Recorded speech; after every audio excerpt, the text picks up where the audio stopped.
Hi guys, welcome back to my channel. ఈరోజు కొబ్బరికాయ పచ్చడి మా స్టైల్లో చేయబోతున్నాను, చూసేయండి. కానీ టేస్ట్ అయితే అద్దరిపోతుందండి. ఆ కొబ్బరికాయ చూడండి ఎంత పెద్దగా ఉందో. నా చెయ్యి అయితే అస్సలు సరిపోవట్లేదు, అంత పెద్ద కాయ అండి అది. కానీ ఇలా అయితే ట్రై చేస్తే మాత్రం రైస్లోకి, ఇంకా మనం టిఫిన్లో కూడా తిని బాగా పర్ఫెక్ట్గా సెట్ అయిపోతుందండి. మీరైతే ఈ విధంగా ట్రై చేస్తే మాత్రం కొబ్బరికాయ పచ్చడి అద్దరిపోతుంది.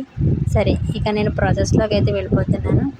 వీడియో కనుక మీకు నచ్చినట్టయితే please like and share, subscribe మాత్రం మర్చిపోవద్దు.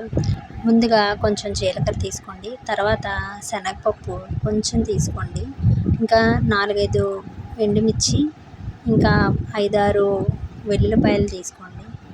పచ్చిమిర్చి మీ క్వాంటిటీని బట్టి, మీకు కారం కోసం ఎంత కావాలో తీసుకోండి. కొంచెం చింతపండు, ఇంకా మినప్పప్పు ఉంటుంది కదండి, అది తీసుకోండి. కొంచెం ధనియాలు, 4 టమోటాలు కూడా తీసుకోండి. గ్యాస్ మీద కడాయి పెట్టుకుని దాంట్లో కొంచెం ఆయిల్ పోసుకుని చూపించినవన్నీ వేసుకోండి ఒక్కొక్కటిగా. జీలకర్ర, పచ్చిశనగపప్పు, ఇంకా వెల్లుల్లి, ఇవన్నీ వేసుకొని బాగా ఫ్రై చేయండి. అంతా మాడిపోకుండా కొంచెం అటు ఇటుగా వేసుకోండి. దానికి తగ్గట్టు మీకు చింతపండు ఎంత కావాలో అంత వేసుకోండి.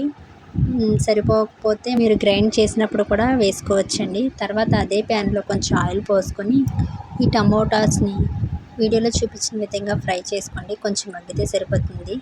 తర్వాత కొబ్బరికాయని చిన్న చిన్న ముక్కలుగా చేసుకొని కడాయిలో కొంచెం ఆయిల్ పోసుకొని వీటిని కూడా ఒక 5 మినిట్స్ ఫ్రై చేయండి. కొబ్బరికాయని ఫ్రై చేస్తే టేస్ట్ చాలా బాగుంటుందండి.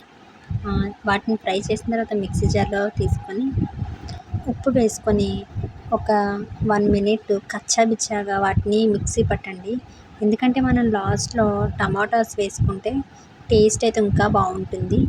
చూపిస్తున్న విధంగా టమాటాస్ వేసి మెత్తగా గ్రైండ్ చేసుకోండి.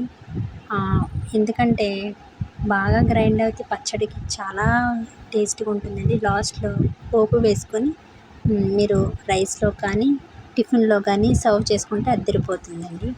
Thanks for watching. మీకు కనుక నా వీడియోస్ నచ్చినట్టయితే please like and share, subscribe మర్చిపోద్దు. బాయ్.